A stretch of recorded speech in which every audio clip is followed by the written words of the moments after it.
Does anyone know a good plumber? I fucked up one of those stupid ritual things that everyone is doing, and now my shower is leaking. And also there's some faceless guy in my kitchen.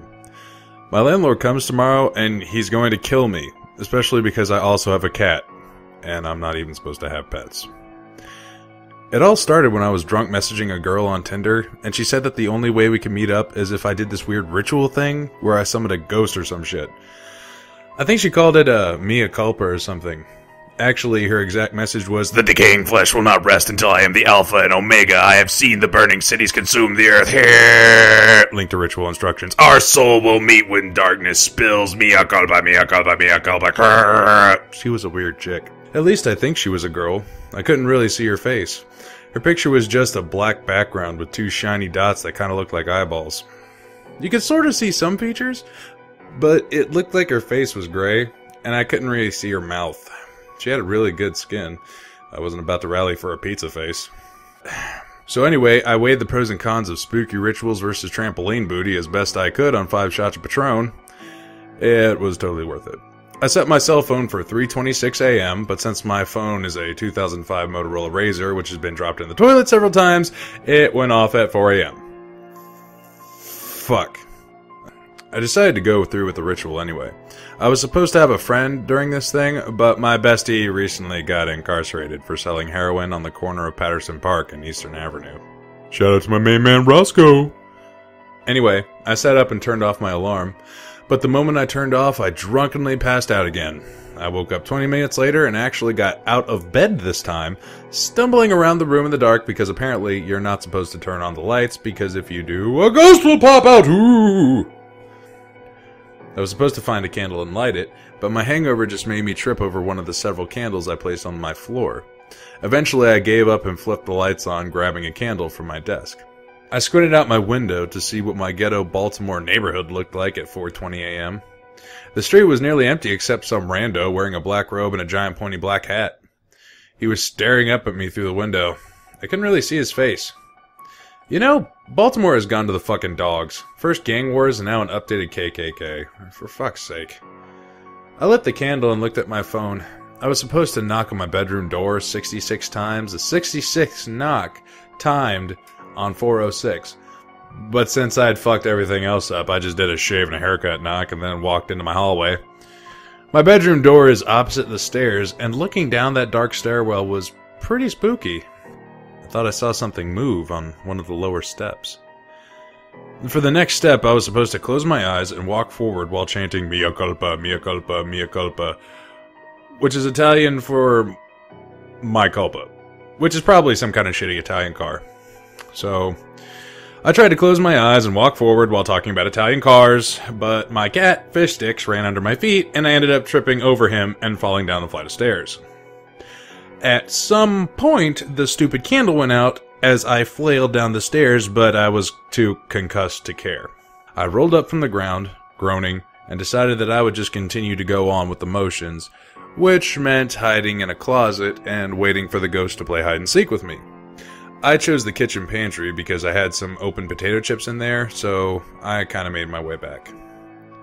As I stumbled, I heard several soft whispers behind me. I spun around, hoping that I was right about Fish Sticks knowing how to talk, but there was no one there. Well, except for the figure standing in the corner. I stopped, blinked, and it was gone. I really need to lay off the Patron.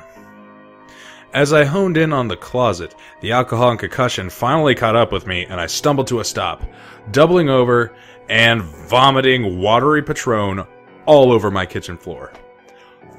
Fuck. My ass was landlord grass. The hellish combination of alcohol, concussion, post-vomit, and a looming eviction notice caused my emotions to go haywire, and I unleashed a violent sob, mucus and tears rivering down my face. Then I heard a noise. I heard a noise outside the kitchen. My eyes fell on the kitchen window, and I spied that stupid gang member KKK dude in my backyard, still staring at me. I must have looked like an idiot, weeping in front of my kitchen pantry. Too ashamed to confront him, I just crawled into the pantry and shut the door.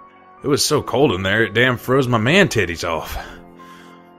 My air conditioner was probably broken. I definitely needed to call the landlord, but that would mean sedating fish sticks and stuffing him in a suitcase under my bed. At this point, I realized that I needed to reevaluate my life. Maybe I shouldn't drink as much. Maybe I should give fish sticks to a good home. Maybe I should find women with intellect and poise. Maybe I should move out of my shit neighborhood where KKK people roam around at 4 a.m. After going through an entire existential crisis in my pantry, I decided to say fuck it and end the stupid ritual.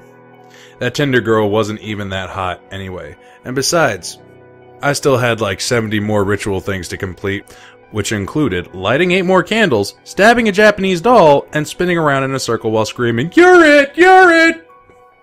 This was all supposed to culminate in me going to my basement, sitting in front of a mirror, and looking into the mirror, but not actually looking into it, which made absolutely no fucking sense. As I got to the pantry door, I heard a low moan coming from behind it. I froze. I prayed to God. It wasn't my landlord. I cracked open the door to see the gang member KKK guy standing in the kitchen, staring at me. I finally got a good look at him. He definitely didn't have a face. I guess getting your face taken away was part of a gang ritual now. He didn't react to my presence, he just stared.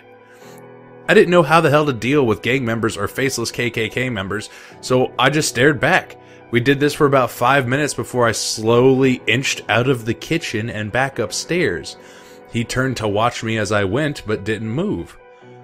So after that, I went up to my bathroom to take a shower, and now my shower head is leaking. Which I blame on the stupid ritual. So, if you guys know any good plumbers in the Baltimore area, I would really appreciate it. Yep. Oh my God, why can't I read words?